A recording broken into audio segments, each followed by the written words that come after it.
Good evening everyone, कैसे हैं आप सब लोग। मेरा नाम है राहुल और मैं दूंगा आपको सीडीपी का प्रैक्टिस सेट। तो बने रहिएगा मेरे साथ। अगर इसकी आप पीडीएफ डाउनलोड करना चाहते हो तो Rahul Pandey official Telegram channel से आप ज्वाइन कर सकते हैं। और पीडीएफ प्लस क्विज वगैरह होते हैं ना टेलीग्राम पे, तो वो मैं डालता रहता हूँ। और डालता कौन सा हूँ, जिसमें सारे आंसर सही होते हैं, क्योंकि मोस्टली ना क्विज जो करा रहे हैं टेलीग्राम पे गलत आंसर दे देते हैं। अच्छा, एक चीज़ याद रखना, DSSB की वैकेंसी में जिसने भर रहा हो ना, तो उसमें पहली बात तो नेगेटिव मार्किंग होती है। दूसरी बात ये चीज़ आता है, जैसे आपने हिंदी का सेक्शन कर लिया तो दोबारा हिंदी का सेक्शन दोबारा नहीं खुलता। एक बार कर लिया तो फिर वो वहाँ से हट जाएगा।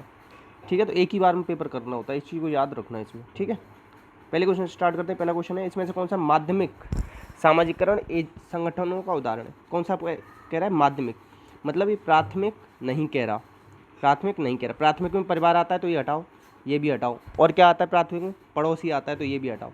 तो माध्यमिक कौन सा हो जाएगा, आंसर हो जाएगा डी। याद रखना, इंपॉर्टेंट बनेगा। नेक्स्ट, सामाजिकरण का निम्न में से कौन सा घटक सामाजिक दुनिया के किसी संपर्क को बढ़ाता है। तो कौन बढ़ाता है भैया, तो which of the following agent of socialization enrich the one's exposure. तो क्या करता है मास मीडिया। कौन सा, मास मीडिया आंसर होगा। आंसर होगा ये, एक्सपोजर को बढ़ाना है किससे, सामाजिक दुनिया से। तो मास मीडिया तो बढ़ाता है। टेलीविज़न वगैरह देखते हो ना, एक बार में ही आपको पूरी दुनिया की नॉलेज मिल जाती है क्या चल रहा है। इसमें से कौन सा कारक एक बच्चे के सामाजिक विकास को प्रभावित करता है। तो कौन सा कारक करता है बताओ, सामाजिक पर्यावरणीय कारक, सोशल एनवायरमेंटल फैक्टर इसे प्रभावित करते हैं। ए। अच्छा देखो, सोशियो कल्चरल थ्योरी है एक, किसकी, बायगोत्स्की की, उसे भी याद रखना। और बायगोत्स्की ने मेक बिलीव प्ले ये कॉन्सेप्ट दिया है, और ZPD का कॉन्सेप्ट किया है, जोन ऑफ प्रॉक्सिमल डेवलपमेंट। ठीक है, ये सब दिया है। लैंग्वेज आती है, फिर थॉट आता है, ऐसा बताते हैं। पहले लर्निंग होती है, फिर डेवलपमेंट होता है, पहले दिन से ही होता है, इस तरीके से बताते हैं बायगोत्स्की। ठीक है, याद रखना, आंसर ए होगा। नेक्स्ट है इसमें, सामाजिकरण संदर्भित क्या करता है बताओ। सामाजिकरण संदर्भित करता है देखो, अडेप्टेशन, असिमुलेशन, ये दोनों चीज़ें क्या हैं, ये दोनों तो उसकी हैं प्याजे की। प्याजे तो सामाजिकरण की बात करता ही नहीं, वो तो संज्ञान की बात करता है प्याजे तो। इसीलिए प्याजे ने तो 4 अवस्था दी है ना संज्ञान की। कौन कौन सी, सबसे पहली दी इंद्रियजनित, दूसरी मूर्त, दूसरी पूर्व संक्रियात्मक, तीसरी मूर्त और चौथी अमूर्त। ठीक है, तो इसमें विश्वास, मूल्य, अपेक्षाओं को प्राप्त करना, ये सब सामाजिकरण में आता है। आंसर होगा ये। नेक्स्ट, वह प्रक्रिया जिसके द्वारा एक व्यक्ति अपने परिवार, स्कूल और साथियों से सीखता है, इसे क्या कहते हैं, सामाजिकरण कहते हैं। आंसर होगा डी। ठीक है, सामाजिकरण के ऊपर टॉपिक है जी। सामाजिकरण का सबसे प्रभावशाली प्राथमिक घटक कौन सा है, प्राथमिक कह रहा है तो प्राथमिक हमेशा परिवार आता है। ठीक है, नेक्स्ट, इसमें से कौन सा स्कूल में सामाजिकरण की अनूठी आयु को संदर्भित करता है, तो ये होता है बचपन। कौन सा है, बचपन। आंसर होगा बी। ठीक है, नेक्स्ट, चाइल्डहुड आएगा। नेक्स्ट, सामाजिक मुस्कुराहट, देखो ये इंपॉर्टेंट क्वेश्चन हो गया, मोस्ट की पावर इनफाइनाइट लगा लें। तो 2 से 3 महीने में ना कौन सी सोशल स्माइल देता है बच्चा। ठीक है, आंसर ए होगा। नेक्स्ट, बच्चे सामाजिकरण की प्रक्रिया में कैसे किससे सीखते हैं, तो सबसे सीखते हैं, समाज से, परिवार से, स्कूल से। ठीक है, नेक्स्ट, स्कूल बच्चों के सामाजिकरण के लिए क्या करता है बताओ। कोई भूमिका नहीं निभाता, बहुत कम निभाता है। द्वितीय, प्राथमिक एजेंसी नहीं है, द्वितीयक एजेंसी है। प्राथमिक कौन है, परिवार और पड़ोस।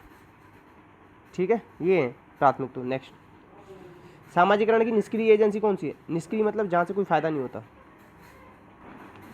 पता है निष्क्रिय एजेंसी कौन सी होती है, निष्क्रिय एजेंसी होती है जहाँ सामाजिकरण नहीं होता, जहाँ बातचीत नहीं होती। तो बातचीत कहाँ नहीं होती बताओ, बात कहाँ पे करना अलाउ नहीं होता। तो आपको सार्वजनिक पुस्तकालय में बात करना अलाउ नहीं होता। मतलब वो देखिए लाइब्रेरी वगैरह, पब्लिक लाइब्रेरी, उसमें बात थोड़ी ना करते हैं, जाके बात करोगे तुरंत वो डांट देता है, बात मत करो। आंसर होगा सी। ठीक है, तो वहाँ सामाजिकरण नहीं होता। नेक्स्ट, अब ऐसा मत करना कि मतलब उसके बाहर आए और हम फिर कह देते हैं सामाजिकरण होगा, तो उसे सामाजिकरण में नहीं आएगा। ठीक है, नेक्स्ट क्वेश्चन है आपका, कक्षा में सर्वोत्तम सामाजिक वातावरण का एक शिक्षक द्वारा बनाया जा सकता है। सर्वोत्तम सामाजिक वातावरण कैसे बना सकते हो, न तो निरंकुश हो और ना ही विनम्र हो। ठीक है, तो इस तरीके से आंसर सी होगा। नेक्स्ट क्वेश्चन है आपका, यदि बच्चा स्वभाव से शर्मीला है तो क्या होगा, समूह के पूर्ण रूप से शामिल नहीं होगा, मेलजोल में भी संतुष्टि, वह सीमित सामाजिक, सीमित रहेगा उसका मेलजोल। Answer C. नेक्स्ट, इसमें 12 वर्षीय बच्चे का सामाजिक विकास के लिए सबसे अच्छा स्थान कौन सा, क्रीड़ा स्थल होगा। Answer A. नेक्स्ट है, अनौपचारिक सामाजिकरण कहाँ होता है। अनौपचारिक देखो विद्यालय में होता है, औपचारिक तो कहाँ पे होगा, विद्यालय में होगा नहीं, महाविद्यालय में, शिक्षण समाज में होता है अनौपचारिक।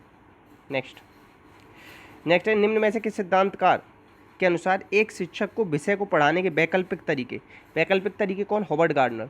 फ्रेम्स ऑफ माइंड इनकी किताब है। 8 प्रकार की बुद्धि बताइए, 8वीं प्रकार बताएं नेचुरल इंटेलिजेंस। कब बताया, 1998 में बताया। ठीक है, तो आंसर हो जाएगा बी, याद रखना। चोमस्की क्या है, भाषा वैज्ञानिक है। ठीक है, लैंग्वेज एक्विजिशन डिवाइस दिया है इन्होंने, ठीक है, और यूनिवर्सल ग्रामर मेथड दिया है, और nativist theory, deep grammar theory, ये सब इन्हीं की, सिंथेटिक स्ट्रक्चर इनकी किताब है। अब देखो ये जो गिलफोर्ड दिख रहा है आपको, गिलफोर्ड की एक किताब का नाम है जर्नल साइकोलॉजी, ठीक है। 3D मॉडल दिया है इन्होंने, सबसे पहले 120 कारक दिए थे, अभी 180 हैं फिलहाल में। विषय वस्तु, संक्रिया, विषय वस्तु, उत्पाद, इस तरीके से दिया है इन्होंने, ठीक है, याद रखना। तो आंसर क्या हो जाएगा आपका बी। बायोस्की के बारे में ऊपर ही बता दिया था। नेक्स्ट, इसमें से कौन सा प्रभावी रूप से प्रभावित करता है? बुद्धि निम्न में से किसके प्रमुख रूप से प्रभावित होती है? तो बुद्धि होती है व्यक्ति के जीन से, शारीरिक उपस्थिति से नहीं होती, लड़का लड़की से कोई मतलब नहीं, संस्कृति से कोई मतलब नहीं होता, व्यक्ति के जीन से होती है। हेरिडिटी और एनवायरनमेंट का फैक्टर होते हैं हम लोग, वुडवर्थ ने भी कहा था ना, याद रखना। नेक्स्ट, वुडवर्थ ने ना प्रश्नावली भी दी थी, ठीक है। इसमें से कौन सा बुद्धि को औपचारिक रूप से मापने का पहला प्रयास किया? तो ये किया था स्टर्न और बिने ने, ठीक है। बिने का जो शिष्य था वो था स्टर्न, ये किया था इन्होंने 1905 में, ठीक है, पहला टेस्ट निकाला था। और पहले टेस्ट में कितने क्वेश्चन रखे थे इन्होंने? 30 क्वेश्चन रखे थे। 1908 में ना इन्होंने संशोधन किया था और मानसिक आयु का संप्रत्यय दिया था, फिर इन्होंने 59 क्वेश्चन रखे थे। याद रखना, आंसर होगा ए, ठीक है। और बिने को ना, बिने के सिद्धांत को निरंकुशवादी सिद्धांत भी कहते हैं, ये भी याद रख लेना। और ये सिद्धांत कहाँ पे आया हुआ था? फ्रांस में हुआ था, ये सब याद रखना। रॉबर्ट स्टर्नबर्ग की किताब है बियॉन्ड IQ, ये याद रख लेना। 3 प्रकार की इंटेलिजेंस दी है, और इसी को क्या कहते हैं? त्रितंत्र सिद्धांत, ठीक है। और जीन पियाजे की किताब है child conception of physical world. Next है बुद्धिमत्ता की कुछ विशिष्ट विशेषताएं नीचे दी गई हैं, इसमें से कौन सी विशेषता नहीं है? देखो, यह लिंग अंतर के कारण प्रभावित होती है, ये नहीं होगा, लिंग का कोई बुद्धि पे फर्क नहीं पड़ता, आंसर होगा ये। देखो, आनुवंशिकता से तो प्रभावित होती है, हेरिडिटी या एनवायरनमेंट का बताते हैं हम फैक्टर। दूसरे व्यक्तियों से भिन्न होता, सही बात है। पिछले अनुभव में सच हो तो ये भी बात सही है। नेक्स्ट, भाषाई बुद्धिमत्ता क्या है? बताओ। भाषाई बुद्धिमत्ता होती है भावों को समझने की, गलत भाषा में महारत होने की, ठीक है, आंसर हो जाएगा बी। अच्छा देखो, एक होता है लैंग्वेज एक्विजिशन, एक होता है लैंग्वेज लर्निंग। एक्विजिशन पता है हम सहज रूप से करते हैं, और इसमें हमें पता है मेहनत करनी पड़ती है। लर्निंग पता है हम किसकी करते हैं? सेकंड लैंग्वेज की करते हैं, और मातृभाषा का क्या करते हैं? अर्जन करते हैं। एक्विजिशन का मतलब है अर्जन, याद रखना। नेक्स्ट, औसत बच्चे की बुद्धि लब्धि कितनी होती है? तो ये होती है 90 से 110। याद रखना, जब मानसिक आयु वास्तविक आयु बराबर हो, कभी भी बराबर हो, तो वो बच्चा ना औसत का होगा। ये क्वेश्चन पूछा गया है कहाँ? रीट में। अब देखो, जो IQ का फॉर्मूला है ना, MA/CA/100, ठीक है, तो ये किसने दिया था? टर्मन ने दिया था, ठीक है। और विकास भी इसका टर्मन ने किया था। शुरुआत किसने करी थी? अगर ऐसे आ जाए तो वो स्टर्न ने करी थी, ठीक है। ये बुद्धि लब्धि का फॉर्मूला है, और स्टर्न ने मानसिक लब्धि का भी फॉर्मूला दिया है, ठीक है, याद रखना ये सब। और बस नेक्स्ट है मानसिक आयु की संकल्पना किस वर्ष बुद्धि के मापने में जोड़ा गया? तो मानसिक आयु जोड़ा गया था 1908, ऊपर ही बता रहा था ना मैं, जब 59 क्वेश्चन कर दिए थे। किसने? बिने ने, बिने साइमन कहते हैं इसे, ठीक है। नेक्स्ट, बुद्धिमत्ता पर काम करने वाले पहले मनोवैज्ञानिक कौन थे? तो अल्फ्रेड बिने थे, ठीक है, याद रखना। गार्डनर की तो 8 प्रकार की बुद्धि, फ्रेम्स ऑफ माइंड वो है ये। नेक्स्ट, अब देखो, जिन प्रक्रियाओं को सीखने में तुरंत बाद संतुष्टि मिलती है उसे कहते हैं प्रभाव का नियम। प्रभाव के नियम को सुख दुख का नियम या संतोष का नियम भी कहते हैं। और ये जो 3 नियम दिए रखे हैं ना, पहला, दूसरा, तीसरा, ये थॉर्नडाइक के दिए हुए हैं, ठीक है। और थॉर्नडाइक ने कब दिए थे? 1898 में, ठीक, ये याद रखना। और इन्होंने गॉड नियम कितने दिए? थॉर्नडाइक ने गॉड नियम दिए 5। और इसकी किताब का नाम है एनिमल इंटेलिजेंस, एजुकेशनल साइकोलॉजी और द एलिमेंट ऑफ साइकोलॉजी। 3 किताबें इसकी, याद रखना। आंसर हो जाएगा सी। तत्परता के नियम को रुचि का नियम कहते हैं। एक एग्जाम्पल आता है, घोड़े को पानी तक ले जाया जा सकता है, पीने के लिए मजबूर नहीं कर सकते, उसे तत्परता का नियम कहते हैं। अभ्यास के नियम को उपयोग और अनुपयोग का नियम कहते हैं। मनोविश्लेषण का सिद्धांत का प्रतिपादन किया था सिगमंड फ्राइड ने। और क्या दिया था? मनोलैंगिक सिद्धांत दिया था, ठीक है। 5 स्टेज बताई थी इस वाले में। एडीगो सुपरईगो इन्होंने दिया है, ओडिपस इलेक्ट्रा ग्रंथि का कॉन्सेप्ट भी इनका ही है, ठीक है। अब इनका गत्यात्मक मनोविज्ञान या असामान्य मनोविज्ञान के जनक भी यही है, सिगमंड फ्राइड। अच्छा, सिगमंड फ्राइड की ये किताब है इंटरप्रिटेशन ऑफ ड्रीम्स। क्या नाम है? Interpretation of dreams. ये किसकी किताब है? सिगमंड फ्राइड की। अब देखो, बल और हल इस तरीके से याद रखा है। प्रेरणा प्रबलन सिद्ध किसका दिया हुआ है? ये दिया हुआ है क्लार्क हल का। मैस्लो ने तो नीड थ्योरी दी है, और कितनी नीड बताई उसमें? 5, ठीक है। अब मैंने ये सब आंसर बता दिए आपको। अच्छा लग रहा हो तो प्लीज़ बताना ना यार, कैसा लगता है। अच्छा प्लीज़ आज कमेंट बॉक्स में ये बताना कि कैसी लगती है आपको ये वीडियो, इस तरीके से एक्सप्लेन करना। एक बार मेरे लिए कमेंट जरूर करना, ठीक है, और शेयर करना हो सके तो। कक्षा कक्ष का प्रवास कैसा होना चाहिए? अनुभव प्रदान करे, चिंतन सहायक सब प्रदान करे। इसमें से कौन सा सही नहीं है? तो देखो, जॉन डीवी ने संरचनावाद नहीं दिया था, ये किसने दिया था? बुंट ने दिया था, ठीक है, याद रखना। और बुंट का शिष्य कौन था? टिचनर था, ये भी याद रखना। पर्दिमर ने क्या दिया था, गेस्टाल्टवाद दिया था। कब दिया था, 1912 में दिया था। और गेस्टाल्टवाद कहाँ से रिलेटेड है, जर्मनी से रिलेटेड है। जीन पियाजे ने संज्ञानवाद दिया, सही बात है। वॉटसन ने व्यवहारवाद दिया, मगर व्यवहार शब्द किसने दिया, मैकडूगल ने दिया। ठीक है, तो कहाँ दिक्कत है, आंसर बी में दिक्कत है। नेक्स्ट, वीडियो कॉन्फ्रेंसिंग पता है श्रव्य और दृश्य दोनों तरीके का होता है, श्रव्य दृश्य दो तरफा होता है। नीचे नीचे आते हैं। नेक्स्ट देखो, शारीरिक और मानसिक व्यक्तित्व विकास के मूल आधारशिला कब रखी जाती है, बाल्यावस्था में रखी जाती है। अब देखो नेक्स्ट क्वेश्चन है आपका, जीन पियाजे ने संज्ञानात्मक विकास की 4 अवस्थाएं बताई हैं। तो संवेदी पेशी, अब इसमें पूर्व संक्रियात्मक नहीं लिख रही, फिर मूर्त अमूर्त। पूर्व संवेदी पेशी 0 से 2, मतलब जन्म से 2 करना, फिर पूर्व संक्रियात्मक 2 से 7, मूर्त 7 से 11, फिर ये 11 से 15, तो सभी आएगा आंसर। कितने, 3 बच्चे थे इनके 4 से 12 वर्ष के, उन पर प्रयोग किया था इन्होंने। ठीक है, जैकलिन, लॉरेन, ल्यूसेंट, ये 3 थे। और बस इतना याद रखो। इसमें से कौन सा कथन एक उत्तेजक प्रतिमान के साथ क्रियाशील होता है, दोबारा होगा तो प्रतिक्रिया में उत्पादित प्रवृत्ति रखेगा। तो पता है, गुथरी का सिद्धांत है। क्वेश्चन ऐसे आता है, गुथरी के सिद्धांत में सीखना कितनी बार में होता है, तो एक ही बार में होता है। और इन्होंने किस पे, खरगोश पर प्रयोग किया है। खरगोश पे सीधे क्वेश्चन पूछता है, किस पे प्रयोग किया, खरगोश पे, याद रखना। स्किनर ने चैनिंग शेपिंग का कॉन्सेप्ट दिया, स्किनर की किताब है बिहेवियर ऑफ ऑर्गेनिज्म, ये याद रखना।